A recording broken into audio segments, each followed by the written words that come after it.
সবাইকে সংবাদ এক নজরে স্বাগত। সঙ্গে আছি আমি আনিকা সুলতানা। সাবেক প্রধানমন্ত্রী ও বিএনপি চেয়ারপারসন বেগম খালেদা জিয়ার শারীরিক অবস্থা অপরিবর্তিত রয়েছে। দেশেই তার চিকিৎসা নিশ্চিতের চেষ্টা করছেন চিকিৎসকরা।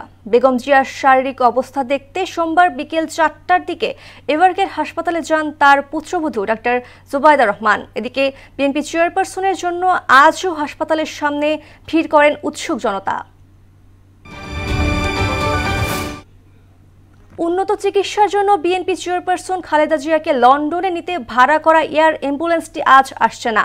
এয়ার অ্যাম্বুলেন্স অপারেটরের আবেদনের প্রেক্ষিতে সিভিল এভিয়েশন কর্তৃপক্ষ তাদের ঢাকায় নামার অনুমতি দিয়েছেন, কিন্তু সোমবার বেবিচকের কাছে মঙ্গলবারের ওই স্লট বাতিল করার আবেদন করা হয়েছে বলে জানিয়েছেন শাহজালাল আন্তর্জাতিক বিমানবন্দরের এক কর্মকর্তা। ত্রয়োদশ জাতীয় সংসদ নির্বাচনের কার্যক্রম স্থগিত চেয়ে করা রিট খারিজ করে দিয়েছেন হাইকোর্ট।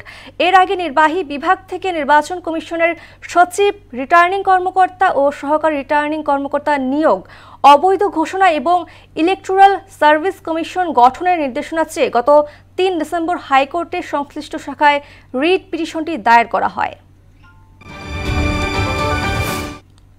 ত্রয়োদশ জাতীয় সংসদ নির্বাচন ও গণভোট সামনে রেখে 81 পর্যবেক্ষক সংস্থাকে নিবন্ধন দিয়েছে নির্বাচন কমিশন। ইসি সচিবালয় পর্যবেক্ষক সংস্থা নিবন্ধনের এই তালিকা প্রকাশ করে। গত 6 নভেম্বর প্রথম ধাপে 66টি স্থানীয় পর্যবেক্ষক সংস্থাকে চলতি বছরের 6 নভেম্বর থেকে 2030 সালের 5 নভেম্বর পর্যন্ত ইসি নিবন্ধন দেওয়া হয়। বিএনপি ক্ষমতায় গেলে জিয়াউর রহমানের সময়ে নেয়া খাল খনন প্রকল্প আবারও চালু করা হবে বলে জানিয়েছেন দলটির ভারপ্রাপ্ত চেয়ারম্যান তারেক রহমান। সোমবার কৃষিবিদ ইনস্টিটিউটে এক অনুষ্ঠানে ভার্চুয়ালি যুক্ত হয়ে তিনি বলেন, বিএনপির হাতে শাসনভার থাকলে দেশের উন্নয়ন হয়।